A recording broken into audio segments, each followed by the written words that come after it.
This happened to me in the late 2000s, during a fall camping trip deep in the forests of Wisconsin. As unbelievable as it may sound, I remember it vividly. And I'm writing this down because someone out there should know. If you ever plan to go backcountry camping in that area, please remember this. At the time, I went on a camping trip with my friends Jacques and Pierre. We were headed toward a campsite that was marked on the map, but the forest turned out to be deeper and quieter than we'd expected. The sky was overcast, and by afternoon a thick fog began to creep in. Strangely, the GPS, which had worked fine until then, stopped responding. Even the compass began pointing in random directions. None of us were seasoned campers, and we had no idea what to do when both devices failed. So, we just picked a direction and kept walking. I was struggling to keep up with the others, panting heavily from the weight of my pack and my general lack of fitness. Then one of my friends suddenly stopped. "Guys, are we going in circles?" Pierre asked. I looked around. I'd just been following behind, but something about the rocks and trails didn't seem to change. Even after walking more, the scenery felt strangely identical. It was like we were trapped in a loop. We didn't say much, but I could sense everyone's energy fading, and as the sun began to set, anxiety crept in. Still, we weren't exactly panicking. To be honest, it felt surreal, even funny, like we'd wandered into one of those looped trail ghost stories you hear around campfires. That's when we saw the cabin. A cabin? Out here? We all stopped in our tracks. The cabin looked long abandoned. Its windows were boarded up with branches, and there was no sign of recent human presence. We approached and knocked on the door. "Hello? Anyone there?" No answer. The door creaked open easily, revealing a dusty interior that confirmed no one had lived there in ages. We decided to stay for the night.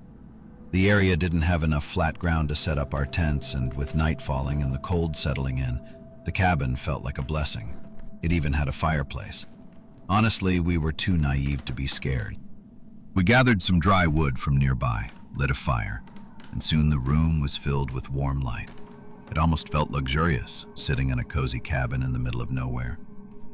Before long, night blanketed the forest, and we were sitting in front of the blazing fireplace, stripped down to our base layers, sweating.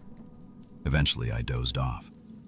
I was exhausted, and the heat made it impossible to stay awake. I woke up to a sound, a steady, rhythmic sound. Turning my head, I saw someone sitting in front of the fireplace. The flickering light cast a tall shadow. Whoever it was, they were slowly sharpening something. Jacques? He was sharpening an axe. I blinked in confusion, trying to understand why Jacques would be doing that in the middle of the night. I called his name again. He didn't turn around.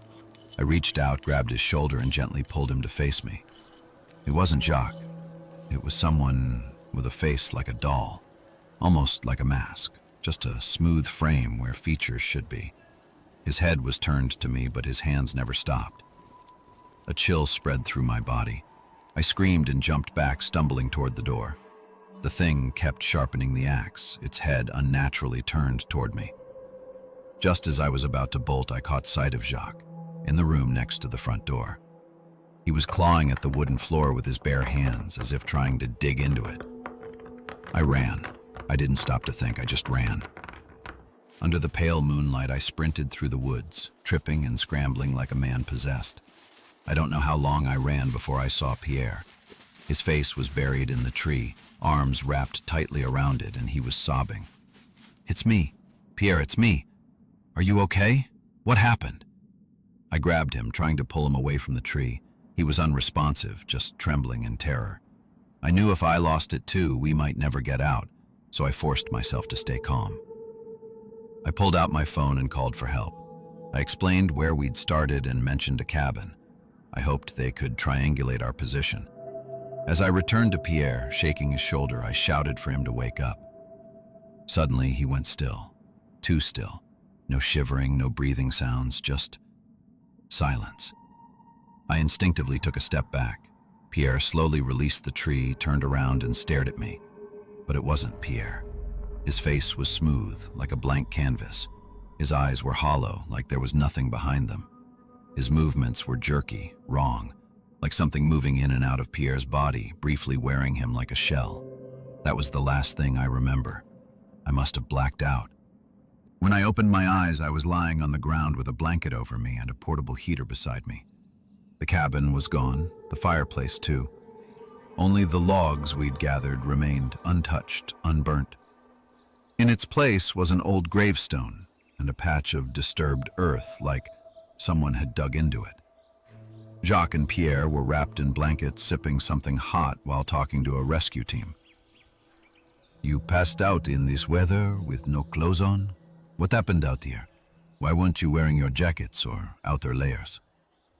I told him how the fireplace had gotten so hot that we ended up stripping off our clothes to cool down, but he just scoffed and walked off, clearly not interested. We were all severely hypothermic and spent the next 2 days shaking uncontrollably. To the rescuers, we must have looked like lunatics, 3 half-naked guys found near the Highway 33 trail babbling nonsense. But we knew what we experienced. Jacques had deep scabs on his fingers. Pierre had bark embedded in his arm. And my axe was gone. It should have been strapped to my backpack, but it had vanished. Whatever happened that night was real, at least to us.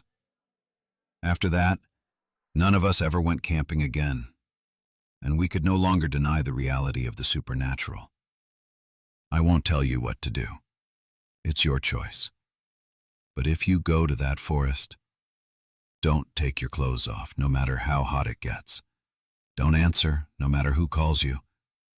And most of all, don't go into the cabin.